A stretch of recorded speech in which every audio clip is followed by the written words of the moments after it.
What is up, everybody? Welcome to the official WWE Day One post show here on the PipeBomb Wrestling Podcast, a show that is for the fans, by the fans. I am your phenomenal host, Mr. Podcasting, Chris Belcher. As you can see, to my right is the Young Buck. Ladies and gentlemen, Andy York is with me tonight, and we have just, Andy, I don't know what we just watched. Oh my gosh. I was going to try to wait a little bit and let everybody kind of come in before we talk about the main event. But I feel like I have to get these thoughts out right now. Yeah. It was because we talked about this before, like the pay-per-view even started, and we were both like, well, I even said like Brock may win because like that's like the thing of like if somebody gets added to a match at the last second, they normally win. But they're still probably going to try to tell this Roman Brock story, so he's probably not going to win, and Big E probably is going to retain all that. And boy, it was a big shock. It was definitely a big shock. It was insane, but it was a fun match. We're going to get to that. If you are listening to us not live, so that would be after Saturday night, we are live right now on Facebook, Twitter, and YouTube, taking your comments, your questions, all those things. If you are listening live, welcome to the show. Again, whichever platform you're listening on, thank you for doing that. Make sure you send in your comments. We'll do our best to get to all of them. If you are new to the PipeBomb Wrestling Podcast, I want to go ahead and get this out of the way as well. We drop shows every Monday and Wednesday, brand new content, except for this coming Monday, because this show will replace Monday's show. So we normally, after pay-per-views, do a recap. They normally happen on Sunday nights, so that would be the Monday show. But we're on a Saturday night, so it's a Sunday show. Sorry.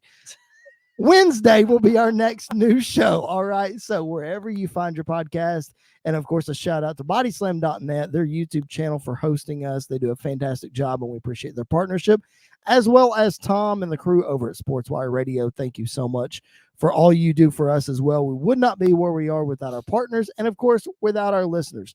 So thank you so much. Follow us on social media if you're not doing that already at PBW Podcast. All that is now out of the way. Andy, let's get to it, man. Brock Lesnar gets added to the main event. Was originally a fatal 4-way, became a fatal 5-way because the news comes out that Roman Reigns has COVID. He tested positive hours before the event. First of all, thoughts and prayers out to Roman Reigns, who has battled leukemia, been very public about that for a long time. So for him to get COVID, don't know if he's had it previously. This is really, man, the first wrestler that WWE has actually come out, to my knowledge, and said that they've been positive for COVID. Yeah, I think they may have done it with Seth last week too, but I'm not entirely sure. Right. I know Seth did it. I just don't know. Seth did it. I just don't know if WWE themselves actually did it. So, it's definitely a big deal, especially for this kind of a pay-per-view, this big pay-per-view that they've been planning for a while. But, it's one of those of when wrestling circumstances, like when outside circumstances in the wrestling world kind of interfere. Normally we get a lot of magic that takes place, a lot of good things that take place, or at least interesting things that take place, and this is definitely no different than that. But like you said, we're thinking about Roman, hoping everything is okay, he's doing fine, and hopefully he can come back soon, because we need to figure some things out really quickly. We got to get some stuff figured out. Oh my gosh. Well, I mean, you got to think Brock Lesnar gets added to this match, and Brock Lesnar, spoiler alert, Brock Lesnar wins the WWE Championship against Big E, Seth Rollins, Kevin Owens, and Bobby Lashley. That's the other one. Thank you. Brock Lesnar wins the championship. So you have to think, if Roman's going to be, I would think if Roman's going to be out for a couple weeks, you would want to keep Brock on SmackDown to keep that, just to at least keep the star power there. But now he's going to go over to Raw. Do you swap Roman to Raw? Like, I mean, what does all that look like? Well, he's still technically a free agent. Brock, yes. Yeah, so I think he's going to show up on both shows. I think he's going to go back and forth between Raw and SmackDown, because he's definitely still got some unfinished business with Roman that has to be taken care of somewhere, somehow. But and now he's got unfinished business with 4 other guys. Yeah, exactly. And so I think that's the process that we're going to start seeing. Plus, we still got this whole Paul Heyman thing that we're fleshing out, trying to figure out, move on, or figure out the end of this story with them as well. So I think, honestly, he's going to bounce back and forth between both shows. And I honestly don't know what to expect from this point on. This is normally like around this time they like to change plans, or like they like to swerve us in a lot of ways, but normally it's the Rumble. And this, you know, definitely came early, and I have no idea what to expect now. Well, and what a way, again, circumstances, we don't wish that on anybody, talking about Roman and his COVID stuff, but in a way, man, they were trying to establish this day one pay-per-view, and what a way to do it. Yeah. You know what I mean? So I'm not trying to like dive too far into a rabbit hole here, but honestly, it makes me think like, was there a chance, since they're trying to establish this, you want a big shock? The rest of the pay-per-view wasn't shocking. Right. Did they have a plan to have Roman lose to Brock? Possibly. I really do. I think that might have been the plan, or at least conversation. It was definitely a conversation that they had to have had. I don't know. To me, it doesn't make sense for Brock to beat Roman just yet, or at all, to be honest, because I've been very vocal about this, about Brock, you know, keeping that title for a long time, or not Brock, but Roman keeping the title for a long time. Yeah. Not losing it and then winning it back or whatever. But honestly, it would not have surprised me to find that out. If any shock was going to come, I thought it was going to come from the Fatal 4-Way. But not from that match. But honestly, it could have been that way. Man, so the match itself, we were talking about it. It was fast paced the whole time. Short. There was no rest. They didn't stop. No, they did not. Only went about not even 15 minutes, I would say. Probably not. Somewhere in the neighborhood of 10 to 15. I don't think Seth or Kevin broke a sweat. No. I really don't. Brock was sweating, but Brock sweats when he walks up to the ring. But like that was the other thing. Like Brock took like 90% of everybody's offense. Like Brock got beat up for most of this match. He did. And then just 4 F5s to three different people. Yeah, because he picked up the win. You noticed. Yep. You noticed he didn't get Bobby. Nope. He did not get Bobby, guys. So this guy called it at the end, because we've talked about this podcast for a long time. Yep. Bobby Brock. Yep. Bobby Brock. That's what we want to see. And you called it as soon as the pay-per-view was over. Yep. You said that's got to be the main event. Because the way they shot the end of stare down, Brock, Bobby outside with MVP behind him, and the stare down between Brock and Bobby, and just all of it is setting up. It has to set up to Brock getting F5 Bobby. No, Brock didn't touch Bobby. And technically, Brock did not break the Hurt Lock either. No, Big E got involved and broke it up. So Bobby beat up Brock. Brock didn't touch Bobby. Yep. And Brock won the WWE Championship. And honestly, if we do not get that match I don't even want it at the Rumble. This has to be WrestleMania. I think Big E should get his one-on-one rematch with Brock at the Rumble. Yep. And then don't let Brock defend the title until Mania. I agree. You get Bobby versus Brock at WrestleMania, and I think it tells itself. I think Bobby probably wins. You think he has to win the Elimination Chamber to get it? I don't think he's winning the Rumble. I mean, he could. The more that we say it, though, I'm like, you know what? Who else? You know what I mean? I mean, maybe Seth. Maybe with Seth, and Seth goes after Roman instead of Brock because he's already done that. Yep. But honestly, like if it's not somebody outside of the current main roster that we have now, Bobby's got to be the hands-on favorite. I agree. I totally agree. I mean, especially after the year that he had last year. Yeah. And, in 2021, Bobby Lashley arguably next to Roman Reigns had the best, well, throw Seth Rollins in there, but had the best 2021. And you got to reward him with another big-time WrestleMania match, I think. Absolutely. Because you look, he wrestled Drew, an incredible series of matches throughout the spring of 2021. He wrestled Goldberg for a while, and regardless of your feelings of Goldberg, that's a big time spot. Oh, absolutely. So and for him to get the rub of, I know he quote unquote cheated, but to even pin Goldberg or beat Goldberg or however it was, it's still a big deal. And the way that Goldberg put him down, it wasn't just like a typical Goldberg match, but he had to nearly kill him basically to win. Sure. So Bobby still looks very strong, and just if Bobby beats Brock, I think it elevates Bobby even more to higher status. Well, and I really don't think that Bobby, we said he might win the Elimination Chamber to get the shot or what have you.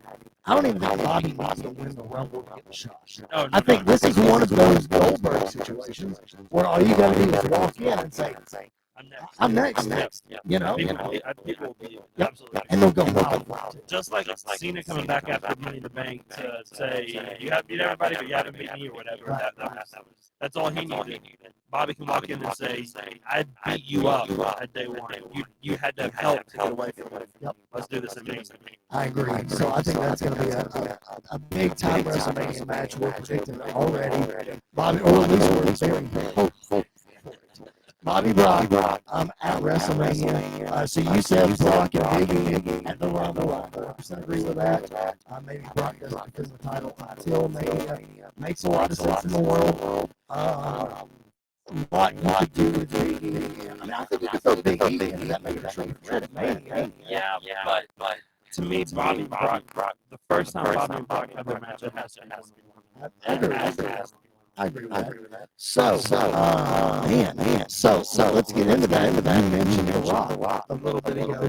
This opens the door very, very wide for a Roman Reigns Rock match for WrestleMania. If it was ever going to happen, again, COVID situation and all of that, it's a perfect storm if you can make it happen. And I know a lot of people are about Hollywood next year. Who says this is a one-on-one? Exactly. 10 years ago, this year was Cena Rock one. Yep. So that's 10 years old. Ridiculous. That's insane. But I honestly we get the match here. I think we get the match at the Hollywood one. Maybe not title. Rock wins that. Or maybe Roman cheats to win. However, I think we get that match again. Probably 2 years. I think we get Mania this year. And Mania next year. And I think next year is when Rock will completely retire. May even dip into the Hall of Fame. All of that. I think it's absolutely all the things. So maybe Rock comes back to the Rumble this year. Who knows? But I do this for think show. And I've preached this for a long time. I know you agree with me. This is now a perfect setup. Cannot get the Rock for Roman Reigns versus Seth Rollins. Absolutely. This is because that match hasn't happened, and that match is WrestleMania worthy. I mean, that match can't headline WrestleMania because of the history of those two guys. Those two guys go, man. Like that is. This opens the door wide. Yeah, absolutely. And I think whatever happens, I think it's going to be crazy. I totally. You are just now joining us. You've just now stumbled upon us. Whether you're watching on Facebook, YouTube, or on Twitter, thank you so much for checking us out. This is the PipeBomb Wrestling Podcast, the show that is for the fans, by the fans. My name is Chris Belcher, alongside Mr. Andy. We're talking all about WWE Day One, the shocker that was Shocker, but not really a shocker, as Seth Rollins called it. Brock Lesnar this all, and he come in and won the WWE Championship in an incredible match. We'll get more into that for sure as this whole story unfolds on this Wednesday's podcast. So make sure that you check us out wherever you find your podcast, or on Sportswater Radio, or on BodySun.net YouTube channel. Make sure you check us out on one of those platforms. Hit that subscribe button. I know that all the other shows on those networks. We appreciate your love and support as well. Post your comments on Facebook, YouTube, and Twitter. We're going to try to get to all of those. Weigh in on what you think happened at WWE Day One tonight. That's the main event, man. One of the other big matches we obviously have to talk about the night before that, Becky Lynch and Liv Morgan. I know you've been very vocal on the show about Liv Morgan and how this thing's a chance, whatever. Kind of a weird, wonky ending a little bit there, but Becky pulling out the win. Yeah. Finish aside, the match was really good. It was. And the match was really good. Liv Morgan really showed that sunset flip springboard powerbomb. Good ridiculous. She pulled out a lot of moves that she hasn't done before, and it was really cool to see that. I think, honestly, this match, while she didn't win, this match proved that she can kind of hang with the top people. Sure. And I think that it proved that you could run this back at Mania and have her win, have her have the big feel-good moment, and I don't think people would be upset with it.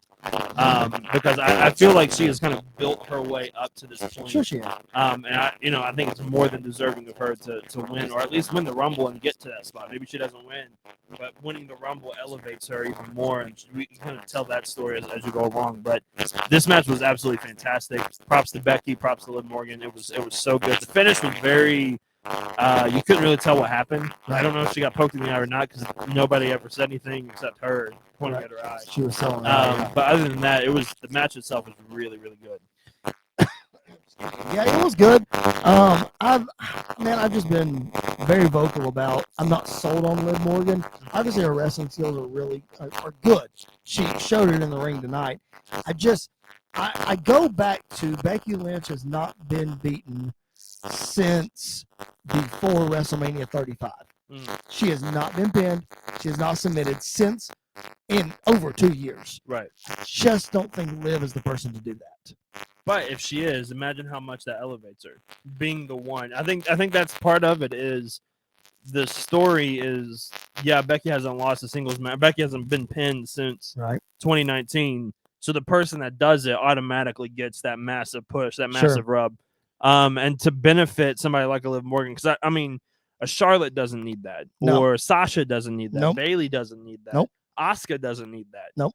And so you could build a Liv Morgan up to that point. Well, I think there's an argument to be made for Asuka. It's funny you bring her up because I feel like she would need that when she comes back to get herself back on the Asuka of old. Yeah. You know what I mean? Yeah. So she could benefit from it. I agree. Liv Morgan would benefit the most from it. My concern is, will the weight of that sink into a casual fan?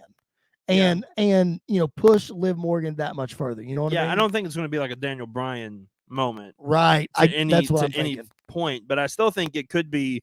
I mean, nobody thought that about Becky either That's a couple true. years ago, and look how she handled it and look how she took off with it. So I think this could be Liv Morgan's jumping off point to get to that spot to make the casual fan realize, oh, this is a really interesting dynamic. This is a really interesting story, and we can get behind her because, I'm just like her. Sure. Like I'm not the best. I'm not the biggest. I'm not the fastest. I'm not the strongest, but I can crawl and scratch and fight my way to the top. And she can kind of tell the same story that you kind of did with Daniel Bryan, not necessarily to the same level, but I think you could tell that same story and it would still get the same result from the fans. I agree.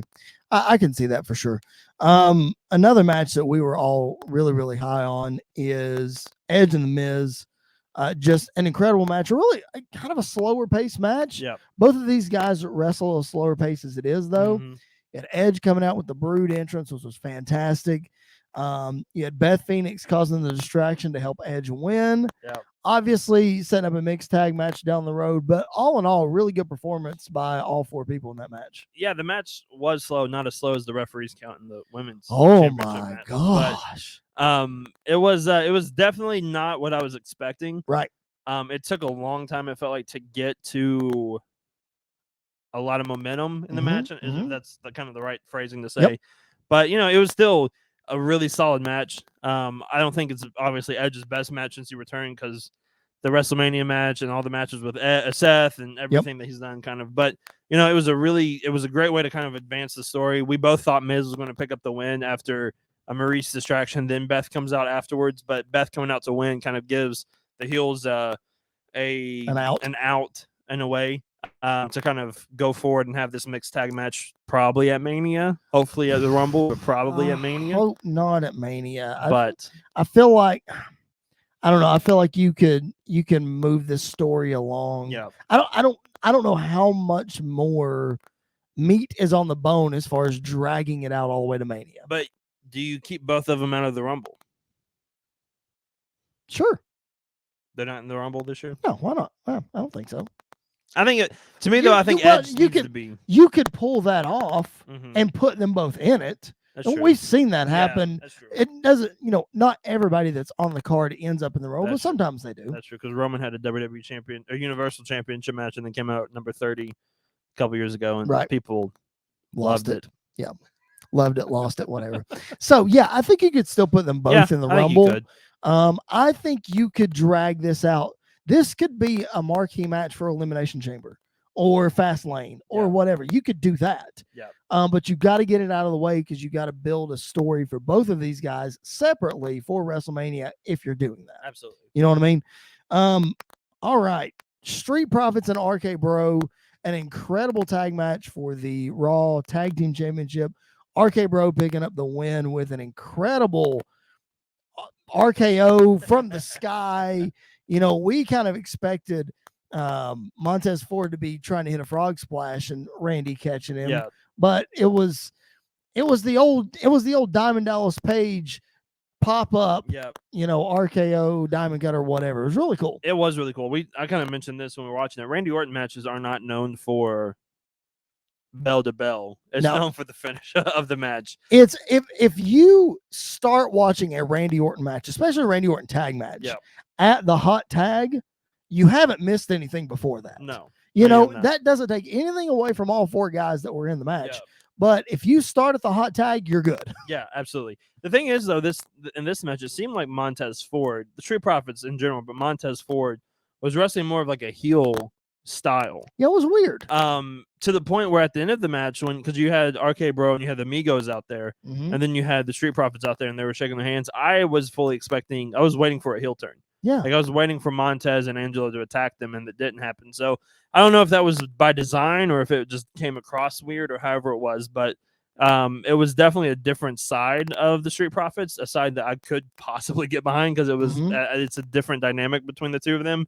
But yeah, the match itself was basically what I was expecting it to be, which was really good because all four guys are really, really good in the ring. And we did not get the turn of Randy on Riddle or Riddle on Randy. We both assume that's coming at some point soon, but they got to drop the titles first, I would think. I think they drop it at the Rumble, and then one of them eliminates the other one in the Rumble. And then when they go for the rematch at Elimination Chamber of Fastlane, they lose, and then one of them turns. But this has to be a WrestleMania match. Yeah, absolutely. These guys have been at each other's throats, and then partners, and then at each other's throats, and then partners. So the rubber's got to meet the road at some point. It has to be to WrestleMania. It's been a long time. But really good match. I really enjoyed it. Of course, then you've got Drew McIntyre and Madcap Moss, which took a lot longer than it should have, man. That match should have ended very quickly, and it felt like it went forever. It really did. I mean, I know that Moss is a decent wrestler, you know what I mean? But I mean, I guess it's more of giving Drew time. I don't know. We saw a backstage segment where Corbin attacked Drew, and apparently this story is going to continue. Yeah, probably to the Rumble, maybe just before the Rumble, but hopefully it does not progress from there because I think Drew could be a viable opponent for Roman at WrestleMania. I agree. I totally agree. Or Brock. You could run that back at WrestleMania, Roman versus or Drew versus Brock. If you're not going to do Bobby, which I don't know why you wouldn't do Bobby, but I don't either. I think you could tell that story again. I think you could move him up to fight Roman and it feel like a big time match. But I don't know what they're going to do with Drew at WrestleMania this year. If he's not in the main event, if he's not fighting for a championship, maybe he goes after Shinsuke. Maybe he goes after Sami Zayn whenever that match is going to happen. I don't know. Honestly, I don't know who he goes. I just hope they don't drag this out where it's Drew versus Corbin. That's what I'm afraid might happen. Well, because you look at Drew had the big spotlight throughout 2020, and he wrestled this big time program. Excuse me. Big time program with Bobby Lashley throughout the first part of 2021.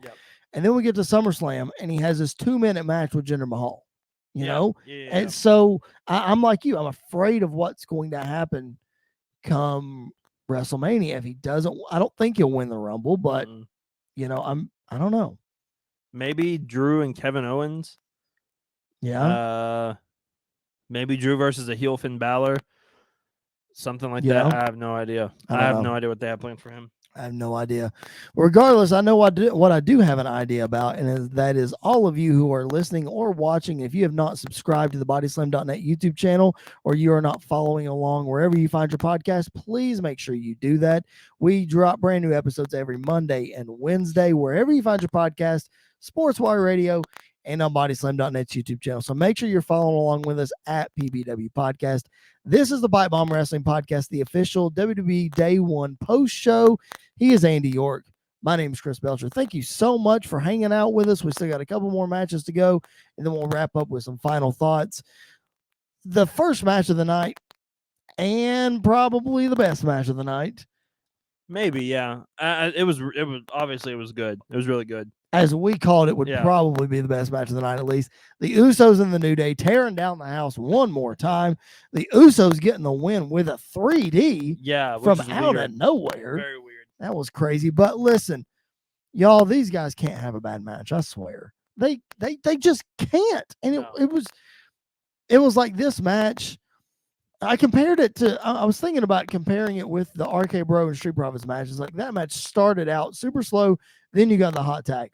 I felt like with the New Day and the Usos, you got the hot tag with 10 minutes in, and then the other 15 was just pedal to the metal. Yeah, and that's normally how they work. Like that's normally they take it slow for like 5 minutes, and then all of a sudden it just kicks into a different gear, and they're going off. This match is just. This matchup is one of those I could watch forever and never get bored of, and it's amazing. It's like honestly, it's like the Young Bucks and the Lucha Bros. Like it's they can't have a bad match. They cannot have a bad match together. So kudos to them for making it different each and every time and making it fun each and every time. And false finishes in these matches are always ridiculous. It's insane, but you know it was definitely a amazing match, a hard match to follow, and it was the first match of the night. Right, and if you are. If you've never seen the Usos and the New Day wrestle other than tonight, go back, do yourself a favor. SummerSlam, was it 16 or 17? They had a kickoff match. Yep. And oh my gosh. You could also go back and watch their Hell in a Cell match. That one too. That match is amazing. So good. And it was from the same year too. So it's either 2016 or 2017. And you can go watch their rap battle they had against each other. That was fantastic. Fantastic and entertaining. Oh my gosh. Amazing. So good. So New Day and Usos, make sure you're familiar with that because that is some good tag team wrestling. WWE can have good tag team wrestling, folks. I promise. I said it last week on the show, last Wednesday, that I thought that these two matches would show that WWE can have good tag team wrestling, and they did. Yep. They showed it. They did. Let's cover the pre-show match. Normally we don't do this, but I want to cover the pre-show match because we had Sheamus and Ridge Holland against Ricochet and Cesaro, and Ridge Holland got his nose broke. Oh my gosh. So if you missed it, Ricochet was going for a moonsault and he kicked Ridge Holland in the face. Broke his nose. It was pretty bad. Yeah, I saw the picture afterwards, and it was his nose is definitely broken. His eye is like swollen shut almost, and it was just it's one of those that like you never want to see it happen, but when it happens, it's like disgusting and beautiful at the same time. Right. And so it was a nasty move, a nasty landing. Obviously, not done on purpose, and just a freak thing or a miscalculation of things, and just the thing that happens. Right. But it was definitely brutal to watch. It was rough. It was rough for sure. All right, man. Any final thoughts on day one that that we didn't hit or anything? I know I'm still reeling about this whole Brock Lesnar thing. Like my mind is going 1,000 different directions as to what they could do. Yeah. It's one of the first few times, not one of the first few times, but it's the first time in a while where I don't know what to expect now for WrestleMania. Yeah. And that makes it fun. Like that makes it so like sometimes you know where it's going because it needs to go that way to tell the story. Right. And it should go that way to tell the story. This year I don't know who's going to win the Rumble. I don't know necessarily who is going to be WWE champion or Universal champion going into the show and who they're fighting, who they're facing. There's a lot of people on the card. There's a lot of people that don't have spots on the card yet that need spots. So there are going to be a lot of interesting matchups there. And, there are always a couple of surprises and returns. Maybe Rock, maybe Ronda, maybe Beth Phoenix faces Becky Lynch at WrestleMania for the Women's Championship because that's a match apparently I want to see now. Like maybe Kevin Owens versus Brock Lesnar 1-on-1 is something we talked about. Which we've never seen. So I think that's something that you could do as well. So there's so many options. There's so many ways to go. Yep. And it's so much fun to kind of sit back and look at it and not know where it's going to go from here. Well, it's certainly a fun year for it to be that way because of what happened earlier, which we'll get to it at a later point. Yeah. We'll talk about that later on down the road, but it's a fun year for it to happen that way. Let's just put it that way. Yep. But man, yeah, I literally, as soon as the show went off, like our wives were sitting there watching with it. Kudos to our wives for watching the whole show with us. Kudos to my wife, by the way. When Randy Orton hit the hot tag, she went, "Is that a hot tag?" And I was like, "That's it. incredible. Okay. That's She's so good. She's a fan. That's so good." But so they were sitting there with us, and as soon as the match ended, the words that came out of my mouth were WWE just got flipped on its head. It did. Legit flipped on its head. And that's incredible. Like you just described it. Now who's going to win the Rumble? Now who's Brock facing? Because we know, like, I am 98% sure that Brock's going to carry that title to WrestleMania. Absolutely. I don't think he loses it between now and I don't then. think he's going to drop it tomorrow. Or I'm used to pay-per-views on Sunday. I don't think he's going to drop it Monday night. I don't think he's going to drop it at the Rumble. Honestly, I don't know if he's going to drop it at Mania this year. Like there's so many things that could happen from here to now that we have no idea what to expect. Okay, so let's book this for a minute. I know we're really going down a rabbit hole, but that's okay. Let's say that happens. Let's say Brock. Let's say he doesn't lose the title. Maybe let's just say, for instance, he does lose it at Mania. Mm-hmm. Do you now push the Brock Roman rematch to SummerSlam? Possibly. Or Money in the Bank? Probably SummerSlam. Okay. I put Brock in the Money in the Bank match because that was fun the first time and make it fun. I think it would be fun again. And have him win it and just say, I'm cashing in at SummerSlam again. Or not even have him win it. Just maybe he's in it. Maybe Roman and the Usos come out and beat him up during the match where he can't win it. Okay. That's an excuse why he didn't win it. Makes him still look strong. Gives him a viable contention to fight Roman at SummerSlam this year. At SummerSlam. So I think that could happen. As well. I don't think that's a match. Brock Roman isn't a match that takes place at Money in the Bank. I think it's more geared towards a Mania, Rumble, or SummerSlam. And I think that's more than likely where that's heading. I don't know because Money in the Bank is going to be in a stadium this year. They're going to be in Las Vegas. So it's like now it's a big five. So that could be where you do Roman versus Seth, though. Is that Money in the Bank? Oh gosh, I hope not. Because that's a rematch. That's a rematch of their WWE Championship match a few years ago. At Money in the Bank, when all three members of the Shield held the title, you could kind of bring it full circle there. I guess it just, man, it's just so interesting because there's literally, this is the first time in a long time. You said it, where you could go a zillion different directions and they all actually make sense. Yep. And they're all actually really, really interesting. Yeah. I mean, you got to think 35. We all knew that Seth was more than likely going to win. Kofi was going to win. Becky was going to win. Yep. Those are the three big things that we knew was going to happen. 36, we knew Drew was going to win. We knew The Fiend was going to beat Cena more than likely. Yep. Taker was going to beat AJ. Taker was going to beat AJ. Strowman was going to beat Goldberg. Yep. Like we knew, which I forgot that match has happened until now. Glad you reminded me. Not. WrestleMania 37, we knew Roman was going to win the WWE the Universal Championship more than likely. Bianca was going to win. Bianca was going to win. The only one that really shocked us last year was Bobby beating Drew and Randy beating The Fiend. Like those are the only two that kind of shocked us. That Bobby beating Drew did not end out turning bad. Right. Randy beating The Fiend turned out to be a really stupid decision. And so, this is one of those years that, like, I don't know any match that's going to take place at WrestleMania yet. Like, maybe it could be Roman versus The Rock. Maybe it could be Brock versus Bobby. Maybe it's Roman versus Brock to unify the titles. Like, there's no guarantee of what we're going to get just yet for WrestleMania. And I think after the Rumble, we're going to know a whole lot more. But even then, I don't know if we're going to know exactly what we're doing yet. It is, man, we are officially on the road to WrestleMania, literally and figuratively, but we are on the road to WrestleMania, and it could not be a curvier, windier, unpredictable, daggum roller coaster, almost like being a Titans fan, that I've ever been on. But man, this is a lot of fun. Like, I'm so glad that, again, not glad that Roman Reigns has COVID. Let's get that out there. But I am so glad this pay-per-view ended the way that it did. Yeah. I really am. The only issue I had, I don't even necessarily have an issue with Brock winning. The only issue I have is that to me, it made it feel like Big E's title run. I don't think we got enough out of it. I feel like it was very short-lived. Sure. Only one memorable defense against Drew at Crown Jewel. Yep. And then nothing else kind of happened during his run. So it seemed like his run was just starting to get going before he lost the title. And I hate the fact that he was the one that got pinned.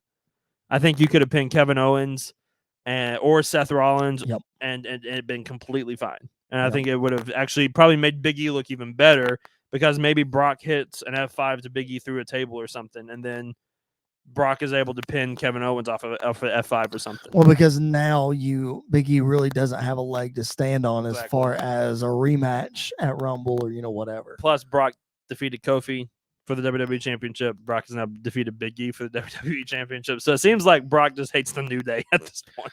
Well, maybe that is true. Let's hope King Woods doesn't make a trip over to Raw because he's going to get thrown all over. Well, he's a free agent, so he can just show up at SmackDown and throw him around. That's true. Yep, that's very true. All right, man.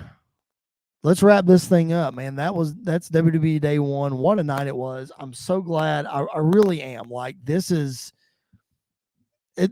Unpredictable WWE is the best WWE at times. For sure. For sure. For those of you who are checking us out for the first time tonight, thank you so much for doing that. We drop shows every Monday and Wednesday, and we don't only talk about WWE. We do talk about AEW. We will be talking about AEW this Wednesday. And we are going to address some of the controversy that took place this weekend coming up on Wednesday with the whole Big Swole and Tony Khan and all that kind of stuff. Yeah. We're going to tread lightly when we talk about that on Wednesday, but there are a couple things that I do want to bring up that I find very interesting on both sides. So we will be bringing that up. We're going to talk about the insane street fight on Rampage between the 4 girls. We're going to preview AEW's first Dynamite on TBS, kicking off with Hangman Adam Page against Bryan Danielson for the AEW Championship. So we're going to talk all about that coming up this Wednesday, as well as some more of the aftermath of WWE Day 1. So keep it right here, BodySlam.net YouTube channel, SportsWire Radio, and wherever you find your podcast. Make sure you follow us at PBW Podcast on Facebook, Twitter, and Instagram. Make sure you throw Andy a follow. He's at Andy_PBWP. I am at Chris Belcher 24. Make sure you head on over to ProWrestlingTees.com/PBW podcast and buy yourself a fancy shirt. Promo code New Year for 20% off. That started today, and I think it runs through Monday or Tuesday. Not 100% sure. Get on that. Buy yourself a t-shirt. Support the show. We would appreciate it. All right. I've rambled enough. This is Andy York. My name is Chris Belcher. Thanks so much for checking us out tonight. We will see you guys on Wednesday. Make sure you tune in. We'll catch you guys down the road.